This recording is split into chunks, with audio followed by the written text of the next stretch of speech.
Yes. I want to welcome y'all to the You Wasn't Outside podcast on the Grown Folks Podcast Network. I'm one of your hosts, not doing the most normal. That's Carl. To my front, I have my man Just Lex. No, that's Carl. And Just Lex. So how you been, bro? Other than maintaining, living the dream. Another week in the books. Yeah, just go ahead and knock him down. April's here.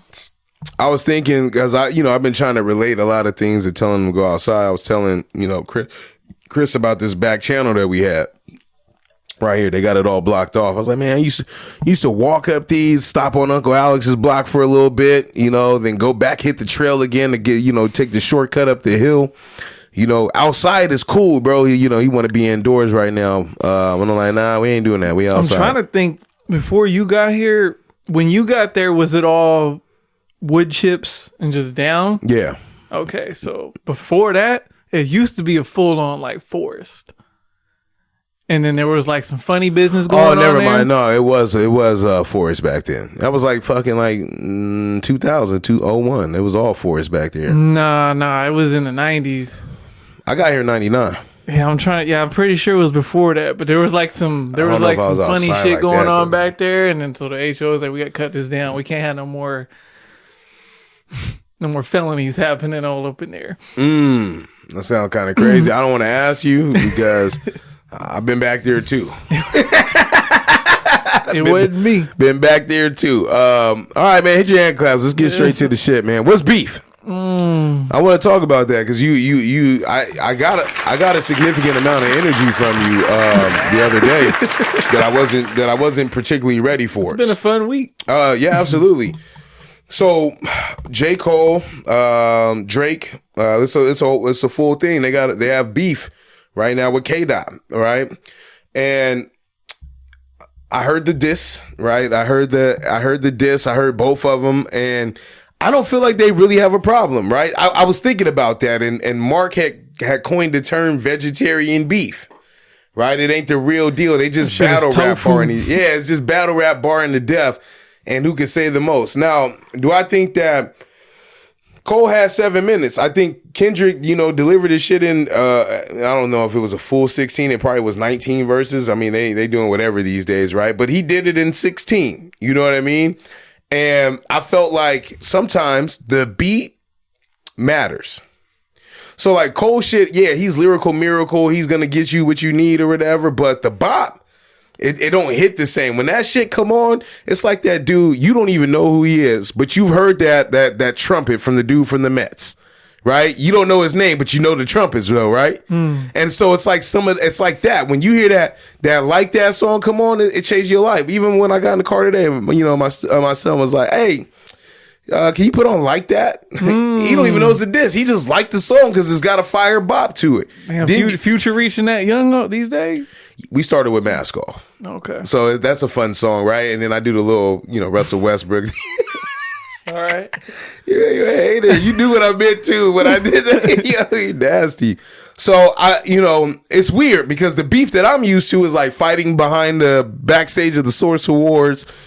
Tupac, going down the Vegas block, shooting at the studio up in New York with Tupac involved, right? But I'm not saying I'm condoning that. All I'm saying is it just it feels like battle rappers to me, right? If you're going to do that, then just battle. Do a regular battle. I would watch a Kendrick versus J.cole rap battle. If they did it a cappella or whatever and they sold it, I imagine they would sell hella money. I mean, they would make hella money and sell hella tickets, right? So, I mean, that's my opening intro to the beef topic. Where you were at and you was killing me is because I said, back then as a kid, I knew that there was beef, but I paid less attention to the words back then in terms of double entendres, triple entendres, figuring out that shit. But the shit of I'm gonna kill you, I ain't playing. I'm paying attention to that. Yeah, I'm head nodding. That shit hard, but I'm not thinking of the beef back then. Now it's I know, but in a text message, when you say, wow, this is the first time I'm actually analyzing what they say, that's a very concrete statement of well, when it comes to battles and rap, isn't all beef kind of based on what somebody said at a certain point in time? Well, that's why I said at the age I was 16, my brain wasn't fully developed. Now I understand, and the music has evolved. Back then, it was straight more to the point. It was less similes and metaphors. It was like, that's why I smashed your chick. You know what I mean? Get money. It was straight to the point. It was like more like Arsenal. Well, no, I mean, a lot of those are, there's not much street beef. Oh, let me not say that. This is not street beef. Those beefs you talking about, there was a problem before music. Yeah. And it translated into music. But you know what? That's a good point. And I don't mean to cut you off. I just want to make this one point and I'll let you live. All right. I've been listening back. I've been cutting you off a little bit. Not as bad as when we first started, but the difference is that a lot of these artists are getting on from the internet. So they don't really see each other in the street. It's random. It's whatever song flows. So it's less opportunity for something like that to happen. Labels aren't going out here searching. You got to already be established. The local artists that these kids may be beefing with may not even be good enough for people to notice in the first place. But go ahead. I've had a lot of different arguments the past few days. Let's hear them. It's been fun. No, I'm trying to articulate it because I have a lot of different feelings about different parts of it. But it seemed it initially when Kendrick's verse came on, I took it as, oh, you know what? I think he's searching for inspiration. I think he wants to create new music. I think he has this pressure of all my different albums sound the same and they're all like their own thing. And I don't really give this type of energy in my album, but I need some sort of inspiration. I think he kind of did the same thing because after Damn, he disappeared, right? Right. He had the Nip feature and then he disappeared from features until he came back on Baby King like 4 years later. And the energy he gave on Baby King, I'm smoking on your top 5 tonight, that whole thing, I was like, oh, here it comes. But then Mr. Morale and the Big Steppers comes out. I was like, where'd that energy go? Yeah, that kind of fucked me up a little bit too. Totally different, right? I'm kind of looking at it the same way with this verse. That kind of has that type of energy. He finally got the response he wanted. Who are y'all talking about? Yeah, and that's the thing too, right? He been throwing shots at everybody with these little features for 10 years. He took a shot, it's not just Control. He took a shot at Drake on a BET Cypher. Little pot shots in random, albums. And even in the like that, I think most of his energy is for Drake. I don't think it's for Cole. Right. So the fact that Cole responded, overall, all things being equal, no matter how I feel about whoever, I think it was great for hip hop. We all talked. It got everybody arguing all the shit that I like to do. Yeah, I haven't argued for rap in 3 years is what I was telling people. It's been 3 years since I've argued for rap. And that's what really matters. He didn't have a whole lot of time. People were saying, oh, wow, he had 10 days and this is all he came with. Now, you said he had a full 7 minutes. That's not what he didn't have. It was only 3 minutes long. It's called 7 minute drill because that's the exercise he does to start a song. So he wrote the verse in 7 minutes. And then they do the same work. And he said, oh, I made the beat in 7 minutes. That definitely sounds like that beat is cheeks. That beat was cheeks. I just said 7 minutes. I don't know how long it was. Now, I give him all the grace in the world because, he currently right now, his festival dream, he's on stage right now. As we speak. Right? And so he was that's why you hit me with the, are you sure? No, that's not why I did. No, I hit you with, are you sure? I'll mess with you. it sounds way more crazy when I frame it like that. I'm about to get back to that part, though, because I'm mad at him anyway. Yeah. But he had this whole thing to get ready, and yeah, he dropped a whole album. It wasn't because of this diss. That album was coming out anyway to capitalize on his weekend. And I'm glad he decided to add something to further capitalize on this week at the end of it. Because when you listen to the album's pretty good. And then the only thing that the weakest part of it is the diss. It seemed like it don't even belong there. So people were sitting here like, oh, how do you know, people was calling me a hater. And I feel like I'm pretty objective, right? I feel like people think I have my own reasons to hate J.Cole. And sure, for the narrative, it's funny, right? But But J.Cole is like, I can't, like, I feel like I've done a complete switch, and I can be objective. Like, you were bringing in West Coast bias and stuff like that. Whenever I use my West Coast bias, I will say it out loud and be like, I don't give a fuck what you say. If I'm on the fence and all it takes is the bias, I forgot the context of why I said that, because you eventually agree with me later. No, because people are like, and the thing is, I'm arguing in 2 or 3 different group chats, different points, right? And there's people, and there's one chat that didn't benefit me at all. Well, I was like, we're saying the same thing. No, because there's one chat that's like going way too hard for this Cole diss. I'm like, y'all need to relax. That wasn't us. The best part of this diss is the beat switch. yeah, you're right. And then there's another one that's just like too, like, pro Kendrick Lamar, and it's like, no, yeah, for sure on this one, but we're not gonna pretend. And this is what I was telling them. I was kind of saying the opposite thing, right? Everyone's like, yo, Cole's killing him, they're getting at him. I'm like, what? I had to listen again, right? Now, I understand now the big thing that comes from this is him talking about To Pimp a Butterfly putting people to sleep and that whole little scheme. I understand that angle that you have to take because he knows what the internet says. Right. Now, the thing is, To Pimp a Butterfly was very, very polarized. You either really loved it or you really hated it. I happen to be on the side that really, really love it. And so the way I framed it, it was you saw why I framed it that way. Though. And but then I'm also like, yo, Cole got a lot of nerve to call somebody's music sleepy. That's right. That's where I stand. No, yeah, we agree on Born Sinner. Right. We agree on that. I'm not mad at that. And I agree on To Pimp a Butterfly. I said it was cool because I already know that, like, because the way Jeff was talking, it didn't make any sense. But I think To Pimp a Butterfly was a solid album.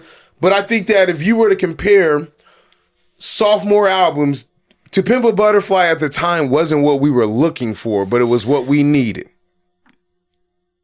Sure. The reason that is because like the Blacker the Berry, the Sweeter the Juice. That's why when he was like, oh, that shit was sleepy. I'm like, bro, that shit was hard. Yeah, Hood Politics on there. Have you ever seen All Right perform live? Of course you have. You saw the Super Bowl. Well, that doesn't count. Super Bowl has a whack ass fan base. I'm just trying to remember like that. I'm sure I have, yes, but it's not a song. But you don't. No, that shit goes off. Yeah, but I'm saying that at the Super Bowl, it's not a good gauge because that's what I stopped myself there. But what we gonna be all right. It's not a white people term. Yeah, we go. And when I say us, you're included in the us. It's just them.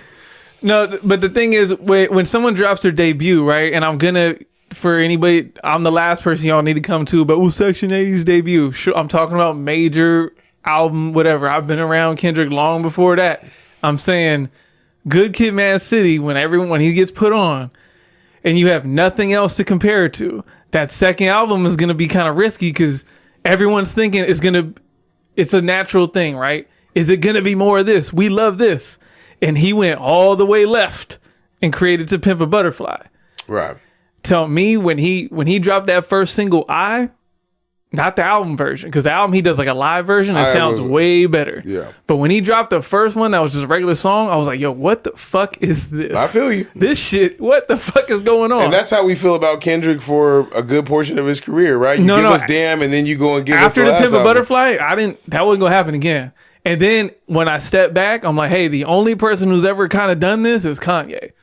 All his albums sound almost completely different, but they bang. Yeah. More or less, right? Now, but I also know what the internet was saying back then.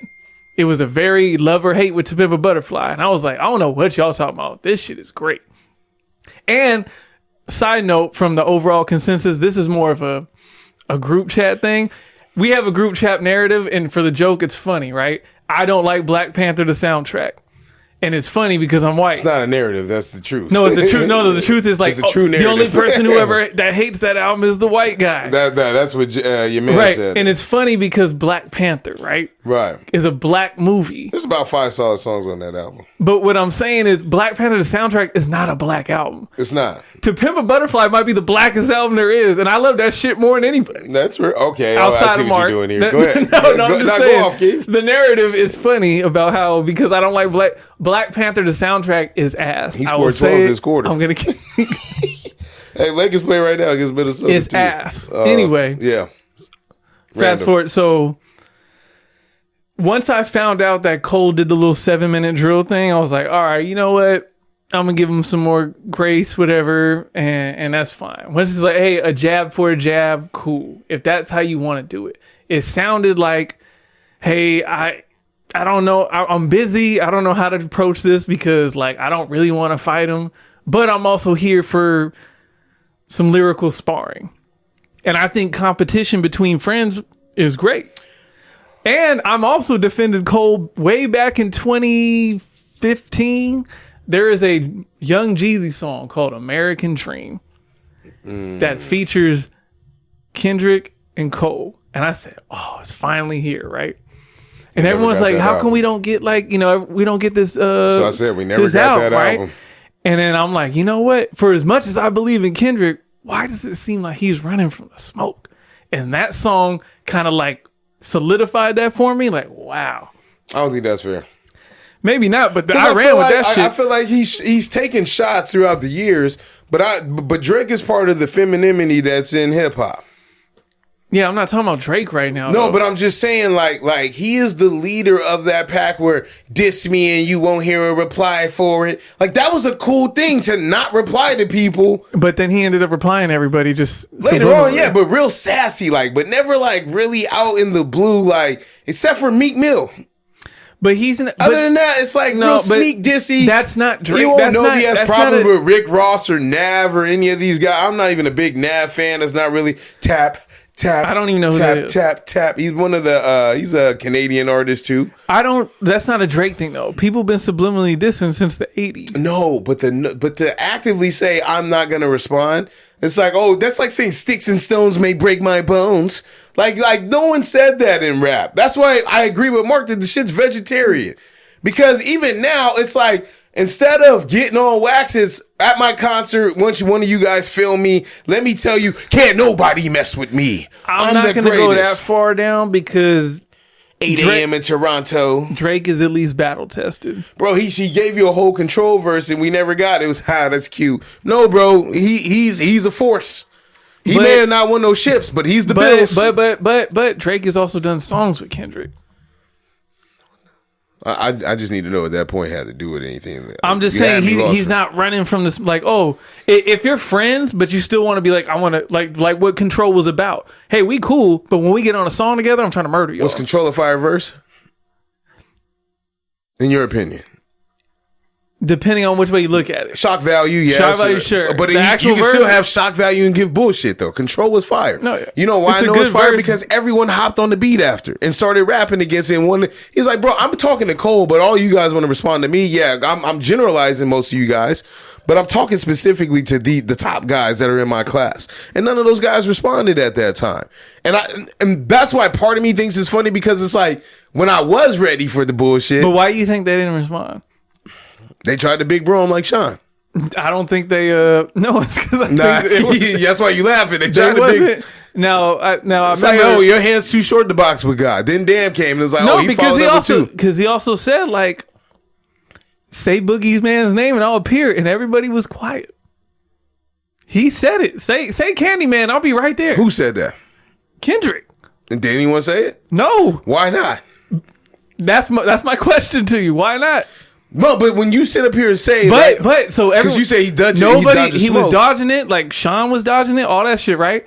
But then Cole, once that verse happened, and then Kendrick gave a little bridge and I was like, wait a minute, and then Cole goes on this tear since like 2018 on the feature verses, right? I would argue Cole wasn't really outside during that time period when Damn came out, because he wasn't.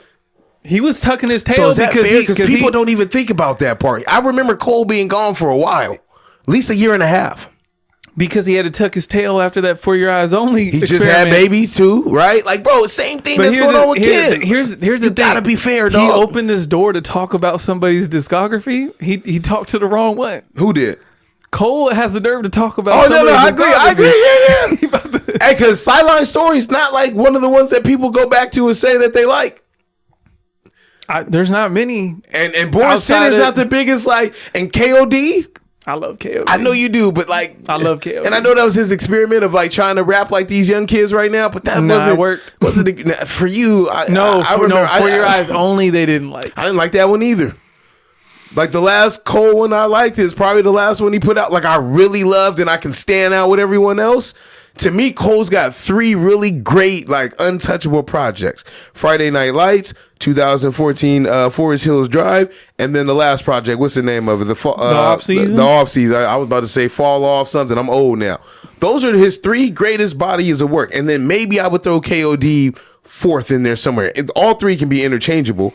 Right, but see, I was starting at Sideline. So if you want to add all that other shit, then we can throw Section 80 in there. I understand your logic. Anyone else? Because the dude who rides around with music playing in his pocket on low, I'm not going to argue about his music taste, right? But the average guy who comes in here and shit, no one brings up like fucking Sideline Story ever, and I like Sideline Story. Sideline Story has some really good highs, and then it has some lows. Where's I Let Nas Down on Born That's Center? That's on Born Center, which has some highs. It's really scattered to me, but people really think that album is great. He put out a lot of good music around that time. Forest Hills Drive, to me, it's well sequenced, it's well put together. I think it's overrated as far as the highs it goes to. To me, I know everyone deems that as his classic, but it tells a relatable story though. For Your Eyes Only has a couple bangers on there, and the rest of it's kind of like, all right. KOD, I fucking love. That's so crazy. Off season, solid. I remember listening to KOD and then not listening to it for like a while because it didn't come out at the end of the year to my knowledge, right? It was like summertime-ish, fall. Came around this time. Yeah, and I remember going back to it like, yo, because I didn't listen to it the rest of the year. And when I got back to it, I was like, I'm forcing myself to hear this right now. It's a great album. This is what you call a flip. It's just hard. KOD, we hard as shit. So... here's the thing, and that was the other thing. Once I was like, okay, because Kendrick's more going at Drake and he just gave Cole a little tap, that's why he kind of tapped him like, yo, I'm busy, but I'm in the best shape of my life. Do this if you want to. I know what he was trying to do. You just be careful who you do that to. Because you don't know, you've been busy and you're doing this and that. Kendrick has time, and that's probably the wrong person. He's like Batman. That's the wrong person to give time and preparation to. Yeah. Because then once he fully jumps... I thought the story is he has one already in the clip. I'm assuming that's about Drake. I don't think he was ready for Cole to do this, but if he is, then... he shot at both of them. He said, well, fuck the big 3. Man, this just big me. I know that, but it's that more... that shit hard too. Look, I'm telling you. But LeBron said it. But then the Cole stands and the people who hate the West Coast are like, you really think that bar is that dope? And it's like...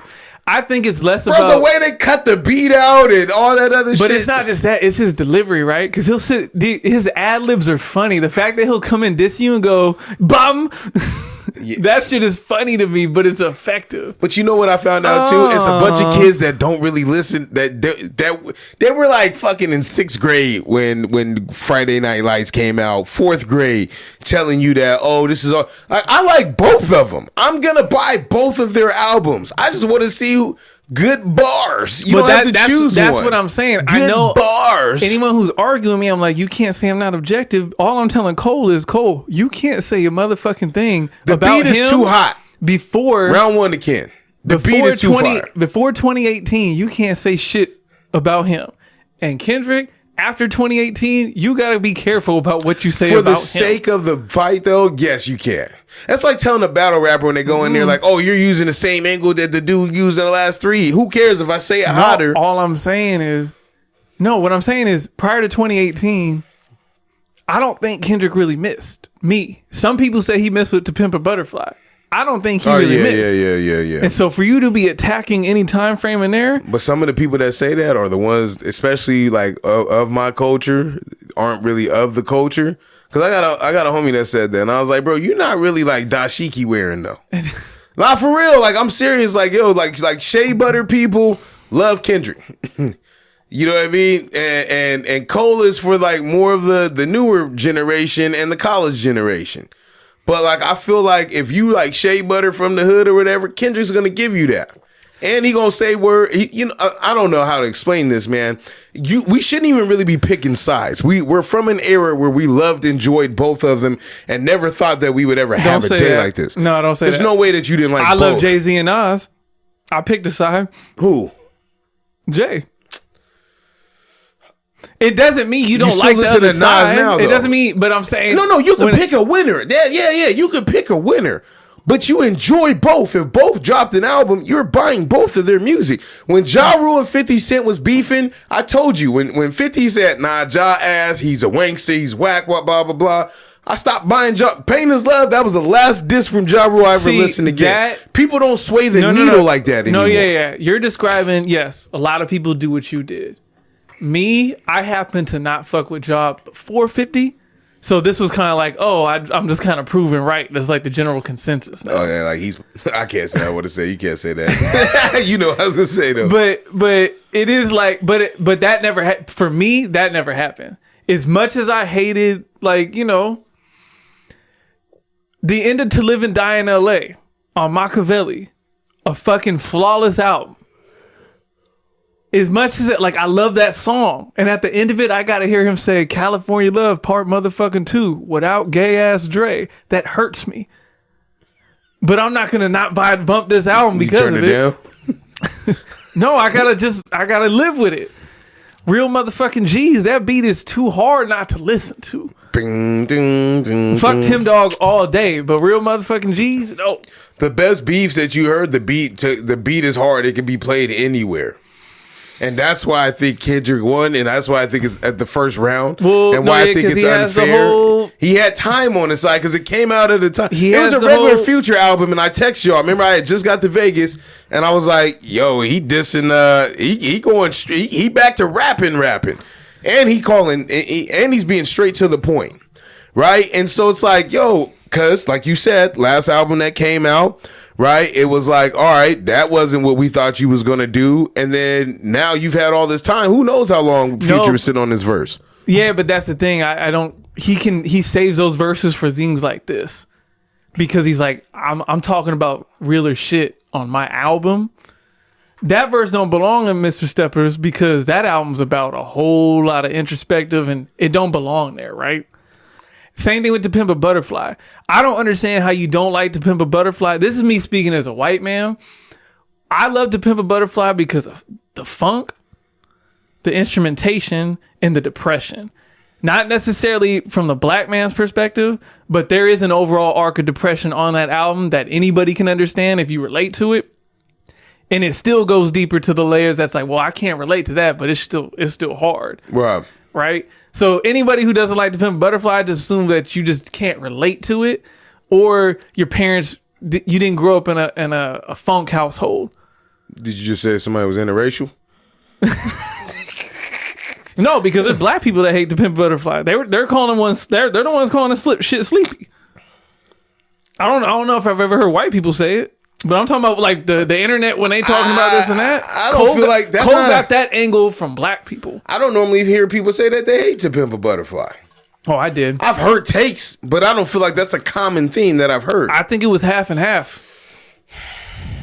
With 50% is a good amount. That's what I'm saying though. I mean, like that's what I'm saying with the analyzation of these lyrics. Because like to be fair, like people don't go back to Born Sinner and play tracks like no. I'm just saying not you. I'm just saying in general. Like the people that like will say that but love and champion Cole, y'all don't be referencing Born Sinner. It's always Friday Night Lights, Forest Hill Drive. First things first. Rest in peace, Uncle Phil. Well, Born Sinner has a little bit more than I thought it should.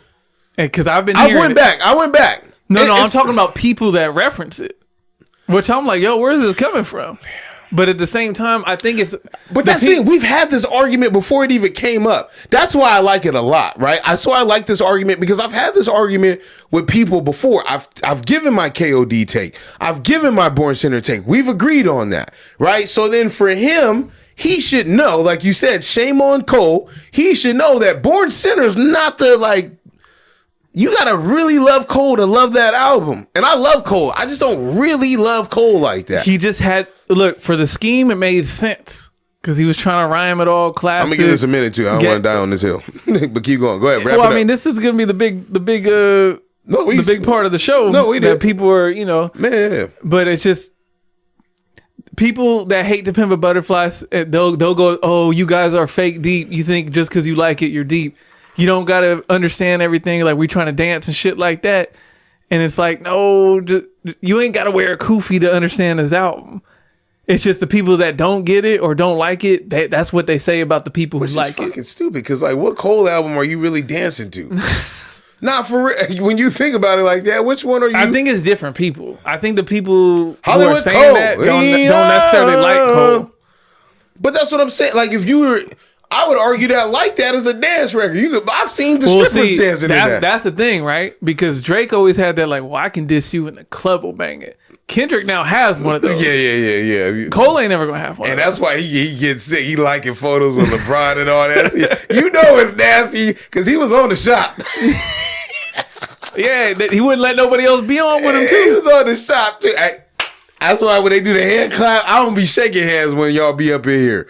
Hell no. Hey, what's up, man? You good? Now, I don't know if I have to diss you later. All in all, I hope it keeps going.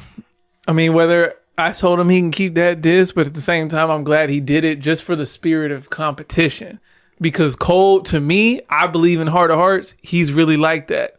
He really thinks, yo, I'm the best, and I'll prove it by rapping. So Kendrick doesn't think he's the best? No, I'm sure he does too. Man, where the fuck was that energy? But I'm also ago? rapping. I want to know where the energy was 6 years ago when bro had time. Because when Kendrick was outside, everybody was inside, bro. Like that's why I say when they be like, oh, he just doing this, and we wouldn't even be talking about him if he didn't put my name in the song. 6 years ago, I don't think Cole might not have believed in himself. That's not. They came out around the same time. And I want to say that Kendrick came out after Cole, like after For Your Eyes. Yes. Oh, you mean in general? Section 80 was what 2011. 10, 11. It's around the same time. Yeah, they came out same time. So yo, bro, you can't sit up here if we're in the same class. Were they on? They didn't do freshman covers, did they?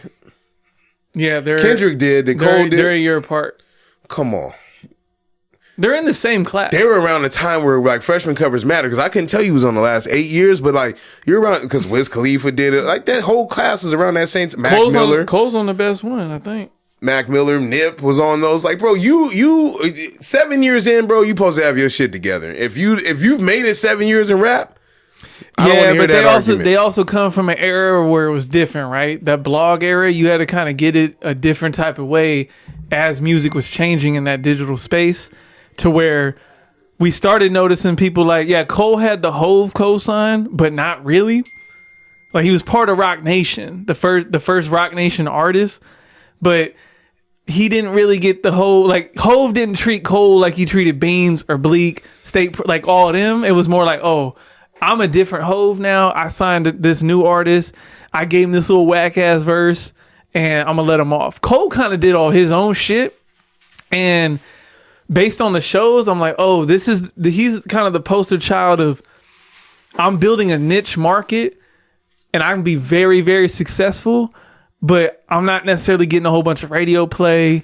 I'm not really making music for the club, but you about to see how big my impact is. That was new back then. Kendrick had a Dr. Dre cosign, but Dre didn't really treat him like Eminem or 50 Cent. Kendrick kind of did all the shit himself. Yeah. And then Dre's just in the background. TDE helped too. No, that's what I'm saying. But that Kendrick, was around the time where Kendrick's like having a label run together, Young Money. But Kendrick's the ground floor of TDE, so that's what I mean by Kendrick. Yeah, but I'm just saying when you have other artists underneath you in that camp, and now you're on features and stuff, it worked because it worked for SZA. But I'm just talking about a bigger cosign. No, I get. Yeah, but I don't feel like that matters anymore. But I'm saying they were the ground floor of that back then. Yes. So. Well, you had a J.cole sign, then you had but a Dr. Dre. It wasn't the sign. same type of cosign. Bro, it was enough because I knew as a listener that Jay really ran with Cole, and I was like, no, he didn't really run with Cole. Based on what they was talking about, right? Like at the time, right? He was saying like, I was there. I know you was, bro, but you're dissecting it from hate, right? No, like, I'm not dissecting it from hate. Like when he said, "Oh yeah, I'm running with Jay," you like he ain't really running with Jay like that. That was you back then, and then 15 years later, you be like, yeah, they wasn't really running like that. That's what it sounded like. Jay was in a different place. Because you wasn't probably like the biggest Cole fan. You didn't start liking Nick Grant until like 5 years ago. It's the same type of backpack rap. You was still on gangster rap. What are you talking about? Bro, you've never been gangster rap was over by the time Cole came out. Matter of fact, because you like my bag was like Elzai, Murs and all them guys when you gave me the disc. That wasn't what you was listening to. It's like DJ Quick.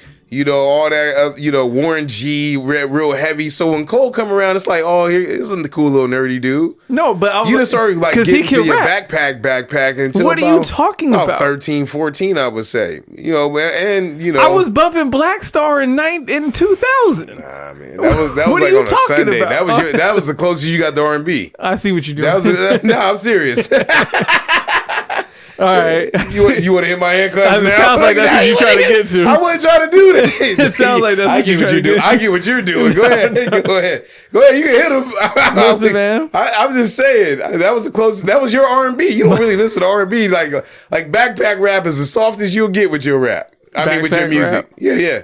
Which is really not soft, right? Well, I mean, all in all, I don't think that's a bad thing for me to say. No, right? I know what you mean. I'm not being disrespectful. I'm just saying. It's funny because like it's me saying it. That's why. No, it's just more of like people like, oh, you don't. It's like, hey, like 90s R&B.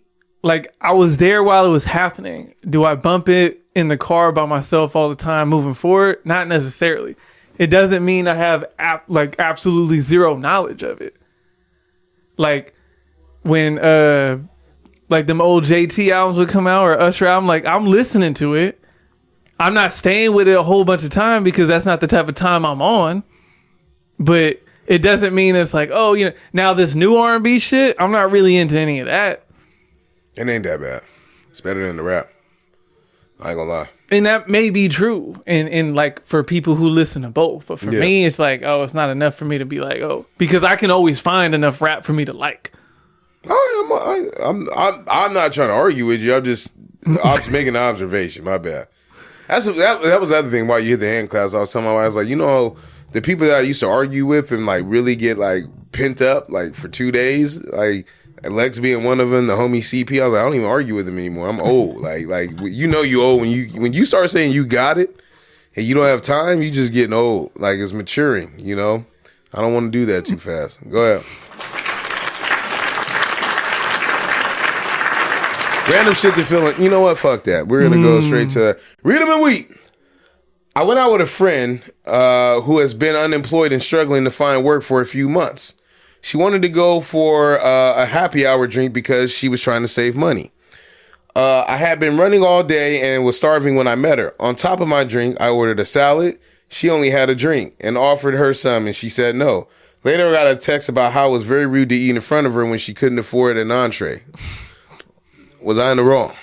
That's all we got this week, huh? Nah, because I brought this up because this actually happens, right? So I'll draw some more examples so you can know what I'm talking about.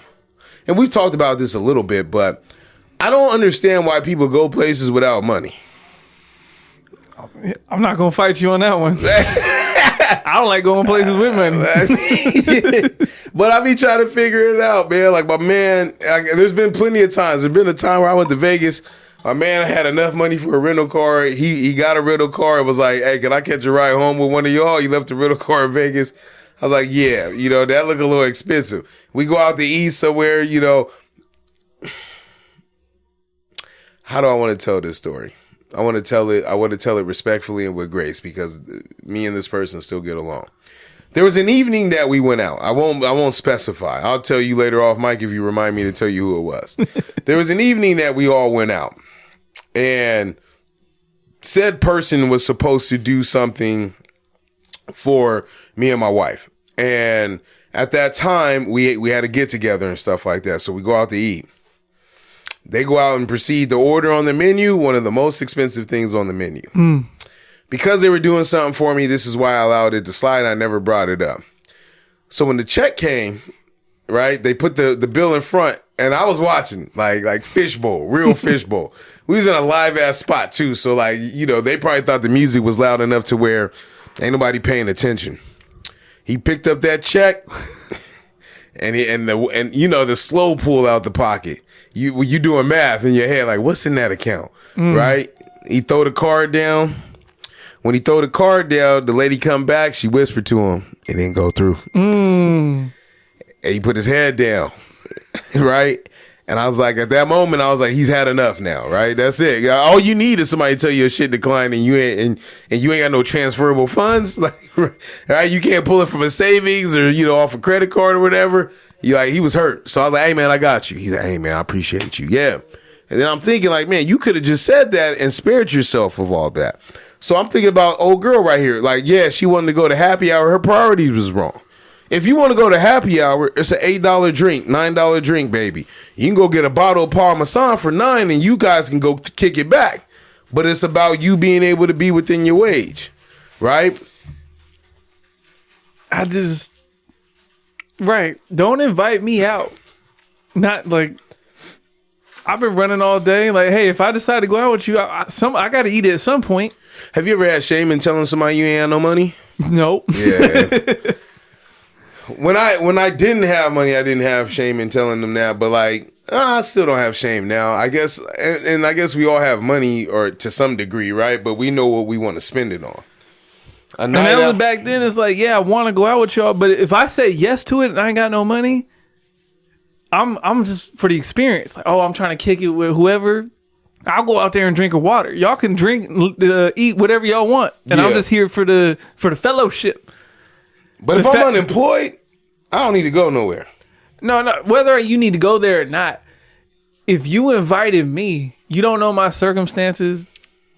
Look, it's not like anybody can get away without eating. Like, food is our fuel, so we got to eat at a certain point.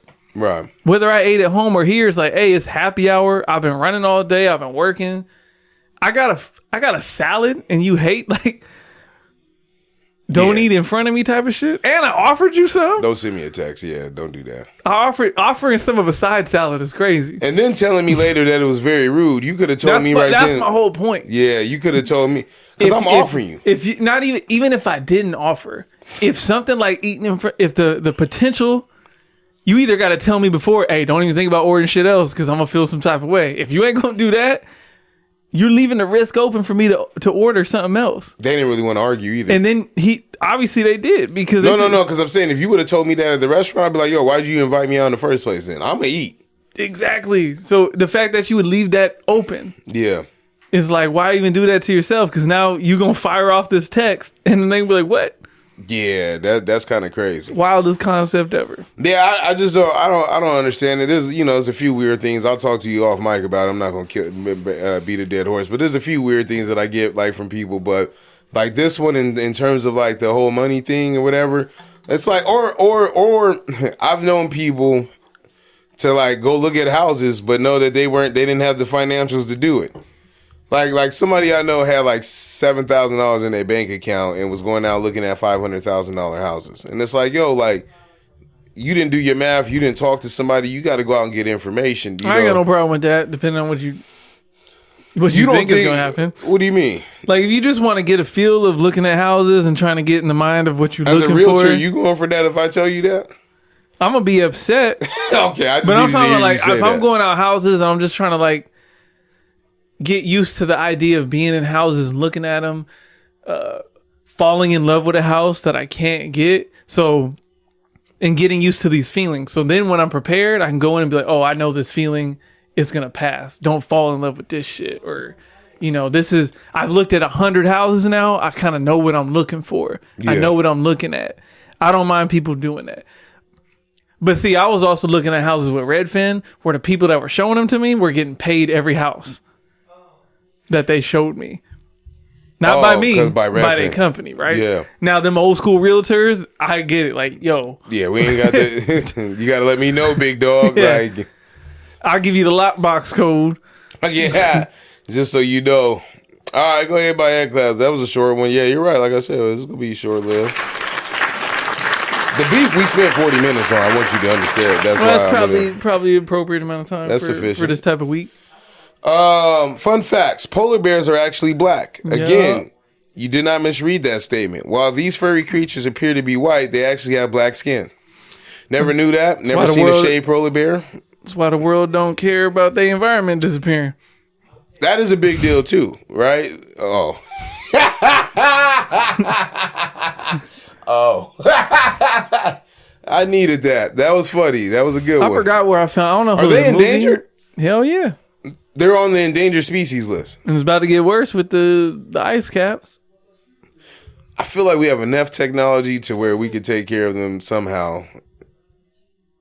Penguins endangered? I'm sure at least one of the species are, but I don't think all of them are. Yo, that shit's scary. When you think about it, like, they're not coming back. Who are you talking to? I know. Oh, no, trust me. I got a thing in I'm here gonna think about clothes, this while I lay down. and the amount of clothes people buy per year on here. Look, you thought I was just play pimping. I'm cooking. I got a few things. I'm getting rid of the bullshit first. The tallest man ever recorded was an American giant, Robert YWO. He was born in 1918 and he passed in 1940. Oh, yeah, he was. How tall was he? He was. If you get this right, that's crazy. I would have never got this right. Like what? Shaq is 7'2"? Yeah, no, this dude was 8 something. There we go. You're right. He was like 8'6". 8'11". There we go. Wallo's size was the result of an abnormally enlarged pituitary gland. Most of those people, I've learned that it has something to do with the pituitary gland, and the lifespans be short, right? Yeah. So it's like, as much as like that should be cool and you be marveling, like every time I be looking at somebody like that, I'm like, man, I already know how this is gonna go, especially because that's a lot of body size if you got a regular man size heart, you know what I mean, to try to get all that done. The 16th president of the United States, Abraham Lincoln, who fought for freedom of the slaves and the Union. You see how they changed the word up, right? They there you go. He didn't free them shits, right? Because we would never had Juneteenth. But what you didn't know about Lincoln was he was a licensed bartender. Lincoln's liquor license was discovered in 1930 and displayed in a Springfield liquor store. Congress wanted to fire Ulysses S. Grant in 1863 because he drank a lot, and Lincoln's response was, send Grant a supply of whiskey. On me. Send Drake a bottle. On me, K-Dot. Yeah. I always think about like these old school, how like you go to like U.S. history, European history class, all that other shit, right? I be thinking they always want to tell you the good parts of somebody's story. Like, tell me the bad shit. Like, the worst that they can get you, George Washington, Lincoln owned slaves. Nah, they had some other shit that they was doing too. Right? Like, if you go back in the books, right, let's say 80, 90 years from now, what do you think they're going to write about Trump?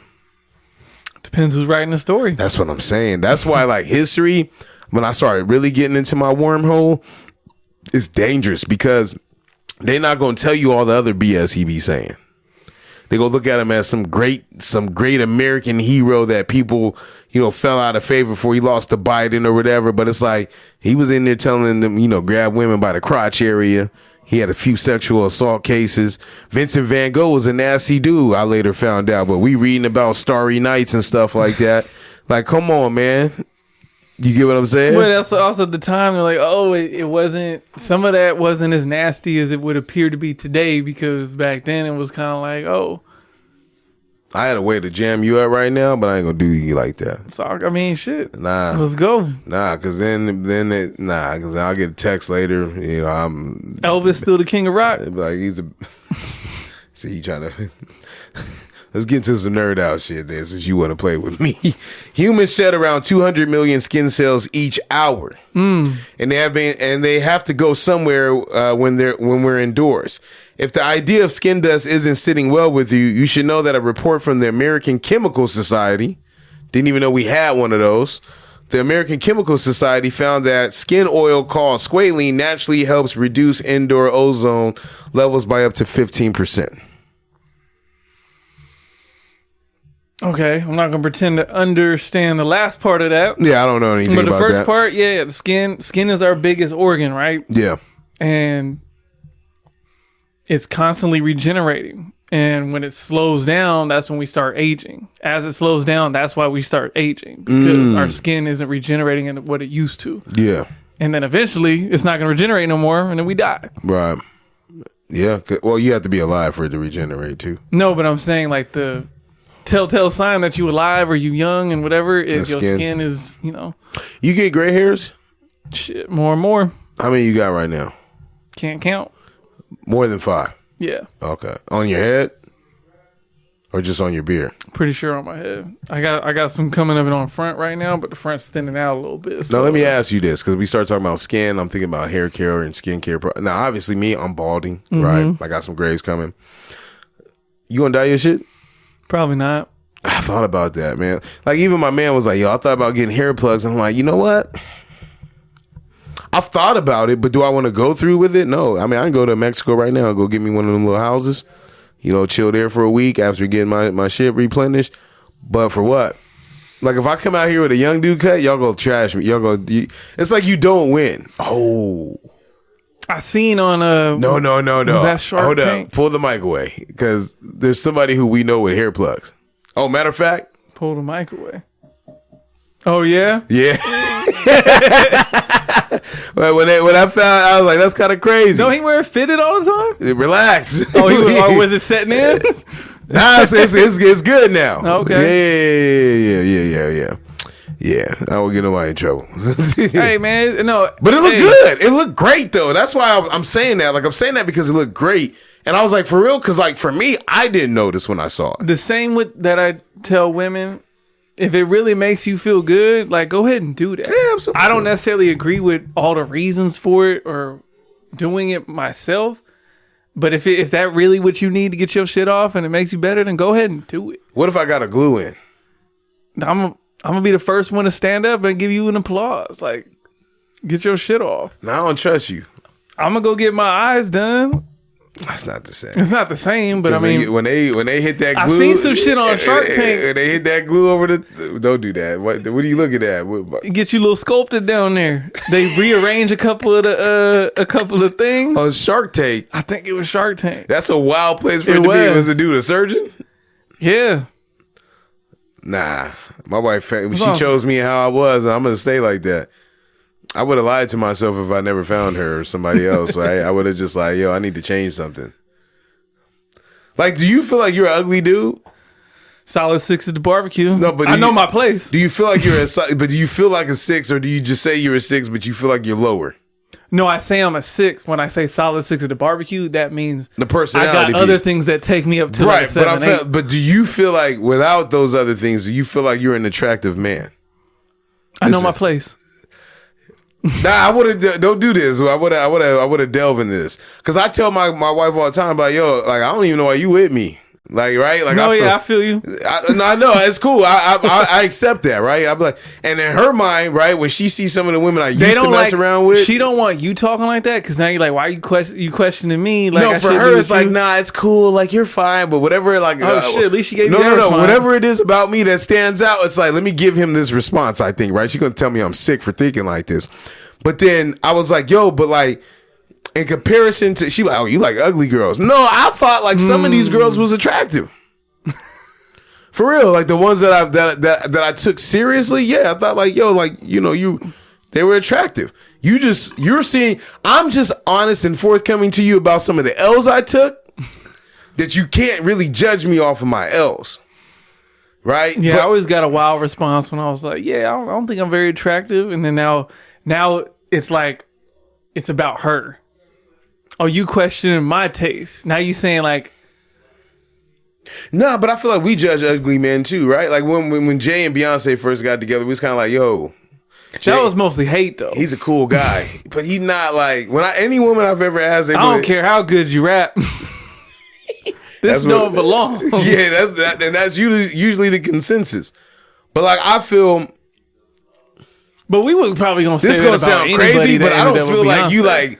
I don't feel like you like crazy, like, yo, like he's hideous. Anybody that's with you, I'd be like, oh, I can see why. Hideous is a strong word. I know, man, but it is a strong word. But I'm saying, like, I don't go around thinking like, oh, Alex is an unattractive dude. I don't want this to come off real crazy. No, I don't say that either. That's why I say solid. I feel like 6 is fine. As far as like, oh, there's some good things and some things that probably ain't catching, too many heads turning when he walk by. Okay, here we go. I like this where we're going.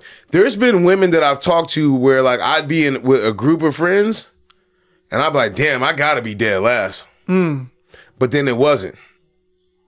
Or be like, oh, I'd never get chosen. But then I was out of the group. It was maybe 4 of them and 5 of us and I made the cut. You know what I mean? Like something like that. Like, I told us the one time that ever happened to me. I told a story like a year or 2 ago. I don't remember that. Well, we was going now. Maybe you didn't tell the story. No, I remember telling it. I would have remembered this. It just I would have remembered. It's more of a, when I think about it, at the end of the way it happened, I was like, oh, she was probably just trolling before trolling was a thing back then. Oh, okay. This is back in the Pat and Oscar days. And this is before direct, well, it wasn't before direct deposit, it was before I had direct deposit, right? Yeah. So Fridays, like, hey, come with me, roll with me. I'm going to get my check. So me and Jonathan roll down Plaza Bonita, go get our checks. Yeah. And, you know, we at the mall, so we got like some type of drip on. Yeah. Right? This is back when I cared a little more, right? So I was actually dressed up to a certain extent. But I also know who I'm with. Right. I'm the wingman. So you think he looks better than you? I set the screens. You think he looks better than you? I know he looks better than me. That's it, go. Somebody might prefer you, though. No, that's fine. Here, go ahead. But at the same time, there was no evidence of that. I've been around him a long time, right? You said there's no evidence. You're right. I get you. So I'm going in through the patio, and this black girl come right. She's beautiful, and I'm sitting here like, now I'm not afraid to talk to women, but when she was talking to me, I'm looking at him like, don't you see him? Don't you meet him? It's not like he was waiting for me, like he was with me. Yeah. And she was like, oh yeah, let me get your number and what you doing later. I was like, what the fuck is going on? Right? I was confused. Not because I don't know how to talk to women, because I was just like, you had already had a preset in your mind. Supposed to happen you would automatically like him. I'm supposed to be talking to your friend so he can talk to you. Right. That's what I'm used to. Yeah. And then nothing came from it. But see, I know I was right, because even Jonathan looked at me like, yo, what the fuck is going on? It was what he got on? It was opposite he day. chose him, but that's like us being in our head and shit, though, right? Like, I don't know. Yes and no, but we can only go off of what the world gives us evidence. Yeah, that's why I used to hate. There is somebody for us out there, but we're saying in the general. But I've been wrong, because the shit that you're talking about, I swear only it really affected me when I was in elementary school. And that was like when Pretty Ricky and all them guys, Omaria. Because they like, I love me some J-Bug. Like, I'm like, I'm not the light-skinned dude with an S curl. I agree with front. Maybe some of them S curls I got as a young kid. Hey, you was walking around like... Nah, you got too much energy right now. Relax. You was walking around like Franklin at the end. You still sexual chocolate? Fuck like all that. I'm sexual chocolate. In my mind, I always felt like the big dude in Drew Hill. It's real nasty out here, man. Like, for real. But then I realized too that big dudes is in. Yeah, I mean, there's plenty of the problem is, like, you can look at big dudes and be like, oh shit, we can make it. But then you also got that different level. Well, they're a celebrity, or they rich. They got something else, so you always still question it. But every man, I feel like, has something, though. That's my point. So the only reason it was interesting at the mall that day with Jonathan is because this woman came up to me who I've never spoken to. Right. Now, if I'm in a group setting and I'm getting my shit off and they chose me, then I'd be like, oh, okay, well, that could happen. Right. But when it comes to straight, just like, oh, this is a visual thing, I'm like, wait a minute. I couldn't compute what was happening. Oh shit, that's funny, man. Yeah, when I think about it, like I said, most of the time I've learned that, like, I've psyched myself out earlier on in life for a lot of things. That's why I think my wife is beautiful and gorgeous. When I finally was like, you know what, enough is enough. Let me take a shot. Right, I did. Right, on anything. Right, like anyone who I thought was appealing, whether you was bad or not, I'm gonna give it a shot. Right? Because all you got on right now is makeup. You got to take that shit off. I used to tell my shit all kind of shit that, like, humanize them, right? Because you put women on the pedestal, so I'm trying to humanize them. Like, out here looking like a goddess. Let me chill. Like, you know what I mean? Like, you know what I'm talking about. Let me knock them down a couple pegs. It make you feel. Oh shit! Because it make me feel better about this situation. Why like, are you admitting this? Hey, the truth? I'm gonna tell the truth. You gotta knock her down. Hey, well, if a dude big bro he trying to knock you down a bit. Hey, big bro, chill. Listen here, woman. Yeah. You not on. Yeah, fuck out of here. Your breath stink like something crazy. Like you're not untouchable. Baby, I'm only saying that because I'm afraid to lose you. It's my own insecurities. Yeah.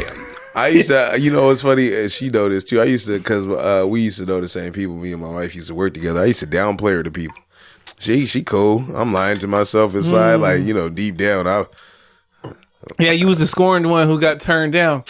You ugly anyway. Yeah, no, I ain't never did that. That's why you got webbed like feet. to their face, yeah, no, but behind their back, absolutely.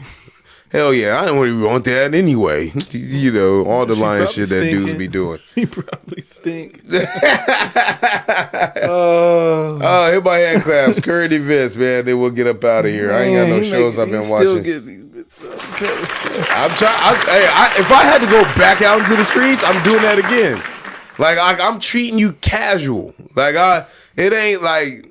First of all, knowing what's on the other side of like marriage and all that other stuff, like I would never do this again. So this is the one person I would do this with, right? But like if I had to go back out there, it's no holds barred because I'm about to be just in and out. Like we can't get to the fourth stage. Like that's just not gonna happen. I'm gonna be a loner. The average American buys more than one new piece of clothing per week. Damn, for real? The average. That ain't you. If that matches your shopping habits, in a span of 5 years, you have purchased more than 320 pieces of clothing. Assuming you only wear 3 or 4 items at a time, that's 80 to 100 different outfits. This way of shopping for clothes encourages the apparel industry to keep churning out more cheaply made items. Over the last 15 years, clothing production has roughly doubled globally, while the number of times we wear each piece of clothing has declined by about 40% over the same time. The industry creates between 8 and 10% of the world's greenhouse gas emissions and somewhere around 4% of our total solid waste in the United States. Though some in the fashion industry are focusing on more durable, less polluting products, take the ongoing effort to remake jeans, for example. The consumer mindset also needs to shift, said Devin Rule, the co-founder of Index, an app that helps you figure out how to make the most of what's already in your closet. Now, I will get into fast fashion, huh? You saying that we well, here's the thing, because I'm going to tie this in. Hip hop culture is what ruined it. We're the only culture where you have to have on a fresh piece of clothing. We're the only culture where you have to have a nice car. We're the only culture where you got to have a big ass house and on-hand cash on you, right? Hip hop culture is wasteful in so many facets that when they're talking about this culture, like the average person that I see, you're hip hop with your ears, your mind state, and your mannerisms. You're not hip hop when it comes to the clothing anymore, right? But you used to be. But again, higher power spoke to you, say, hey, we got to save a little dough, but hey. So when I go out and buy clothes, because I said this is a larger conversation, people used to laugh at me for going to Target and buying clothes. But Target now makes really good clothing for a very cheap price that looks just as good as the expensive stuff. I don't feel like, unless you're for example, we went to Vegas and we went to the high-end mall that's next to the Aria or whatever. And they got, that one single clothes hanger with 9 pieces of clothes on there that maybe that person made. To me, you're selling it for what, $4,000 or $5,000 for a jean coat or a pair of jeans and shit like that. I wouldn't know the difference if you was wearing that right now in front of me, Lex. You know what I mean? And so we're so wasteful as a society. And I was thinking, why are we wasteful? Right? A lot of the newer clothing that we bro, I'll come from an era where if a fitted got dirty, right, I wouldn't wear them like I do now, right? It's cool to wear dirty fitteds now.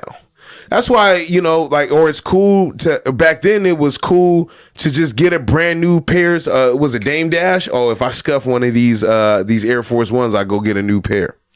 It's wasteful.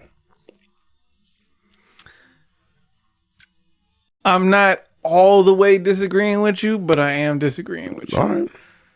No, I think there's a form of that you've seen growing up looking at hip hop, like the Dame Dash example, where you're like, yes, that is true. It is adding to the fast fashion industry.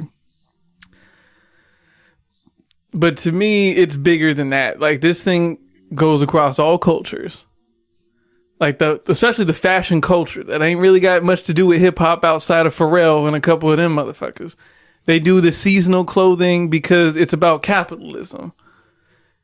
If we need y'all, we're telling y'all shit's in season, so that means it can go out of season. You got to replace the shit. That ain't got nothing to do with hip hop. Now, hip hop looks at that and they go, oh shit, I need to be part of that because they're telling me it's out of season. I'm not about to be looked at. They're taking advantage of some of the patrons of hip hop who are like, hey, you know what? I ain't never had much, and they're telling me for me to look like I got what I got, I always got to have something new on. I got to have this on. This means I'm winning. I got to show it. And if the people above that are telling me in order to show it, I can't be wearing some shit from last season, then that's what I got to do to keep up. And women especially, their clothing is cheaper to make. And so because that's kind of how they kind of drive that whole thing where it's cheaper to make, so they can afford to be like, all right, even if I'm not doing the high end whatever and I'm just doing the Fashion Nova Sheen shit and I can kind of afford to rotate my shit every couple years like that without noticing like that. But in the end, when everyone's doing it, not only are they making billions and billions of dollars at the top, they're producing so much clothes. They're producing fast fashion is such a problem that when we send all these clothes to Haiti and all these thinking we doing something, they have so much they have to throw it away.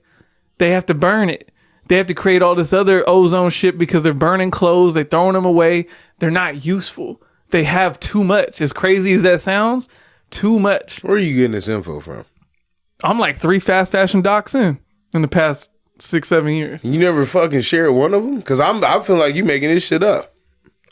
I want to double check it before I even speak on it anymore. Because my argument to you would be that I see more people that are influenced by hip hop style of clothing than I see the white women that were wearing the high fashion shit. Just saying. Or white people in general. They're the ones who make the money to afford that shit. But when you say what you see, I'm just going to ask you what your algorithms is giving you. It doesn't mean it's not true. I'm talking about just being outside. Even when I go to like Fashion Valley, I ran into like countless people in Fashion Valley. I seen Doug Flutie with his wife. She having some regular shit. You know what I mean? Like she might have on regular shit, but if she only is going to wear it one time, I'm talking about fast fashion. But they hold on to those things all the time. How do you know?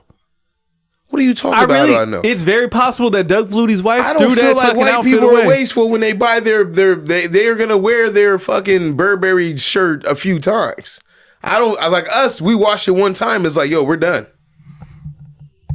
I understand what you mean. That's why I was like, I'm not fully disagreeing with some of that sentiment, but fast fashion is such a bigger issue than just hip hop looking at it like that. Oh, I need new shoes because they got scuffed. Like, it's way bigger than that. Where you watch the doc at? The one that I'm thinking of, I'm gonna have to. I want to say HBO, but it was a minute ago. That's a good one. If it's on HBO, I gotta watch that. All right, put that on your shows to watch list and find out the name of that one. Anything else you got on fast fashion before I deep dive into it? Because I'm going to rip you apart based off what you already said. I just got to make sure I see it first. You're not going to get me no more without me checking on certain shit. So, like, I just want to make sure. I just feel like you didn't look into it and you came to a conclusion in your mind like, oh, we do this. Hip hop does that. It makes sense. I'm just relating so I'm going to run with it. I just related. Look, these are open-ended things for us to talk about based off our experience. I'm just trying to give you a broader perspective. Yeah. A way to look at something. No, I agree with that While agreeing that what you're saying is a problem. I forgot that you said that piece because you had said it so early on that like I was like, yo. Yes, Dame Dash, when he was on How I'm Living. And you remember that, huh? And he took out his white tee and he said, I only wear this once. Throw it away. Like, now you wonder why he was searching for money for a while too, right? That's his shit. Yo, it's just funny, man. Hit by head class. We get up out of here, dog. Rest in peace, grandma, man. I'm gonna go ahead and get my 3 cheers off. I know I got a legitimate one right now. Listen. I'm gonna look right here in the camera for y'all to see me. The Caitlin Clark shit that y'all been doing, and you know the Angel Reese shit where we pit whites on blacks again. Look, I'm gonna just tell you, I'm always side with the blacks, right? Because when the blacks lose, the whites act a little different. So I saw when Angel Reese, because they've been cool all year long. They haven't had no smoke. They probably talked on the phone, figured out their differences, worked out in the same circuit or whatever. But Angel Reese is going to talk her shit because that's part of her game, right? We want to make people villains, Draymond and all that. Draymond is his own worst enemy, but at the same time, we want to make people villains, right? Angel Reese, I think she's a competitor, right? There's no negativity that she does off the court that we know about to be able to treat her in the way that we've been treating her. But the way that y'all was treating her when that national championship, when that Final Four game was going off or whatever, and y'all was waving by and all this other shit and telling them, or maybe it was the Elite Eight, whatever, I can't remember off the top of my head, right? Waving, the white folks waving, then they talking shit about her in the House of Highlights or whatever. I just want to recognize that Iowa never got a championship under Caitlin Clark, right? No, she lost to LSU last year. And then lost this year to the Blacks again, the Gamecocks, right? Shout out to Full Wiley. That Malaysia Full Wiley, that's my girl. Because I remember sending that to y'all 2 years ago when she was in the All-American game for McDonald's. And I watched that game from start to finish.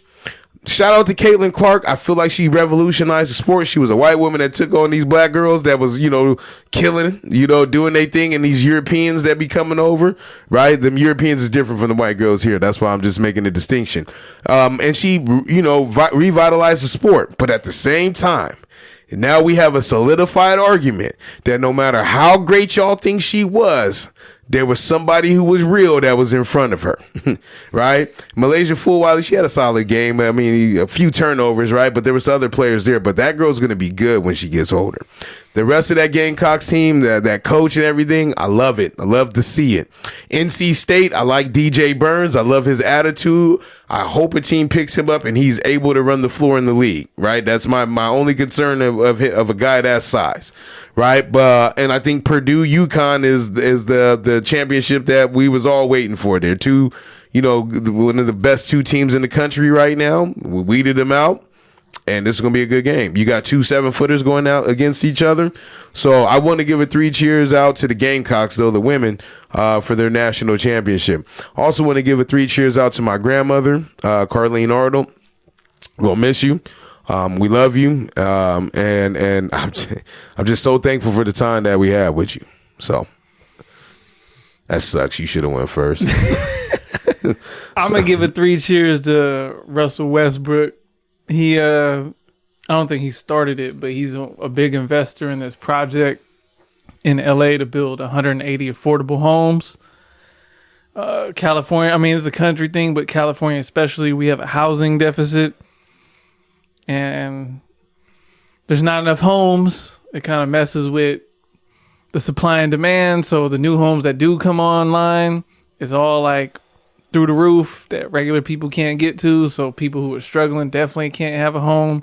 So anybody that ventures off to do the affordable housing thing, I applaud you, because it's very easy when like general economics and everything business wise is telling you don't have to do that.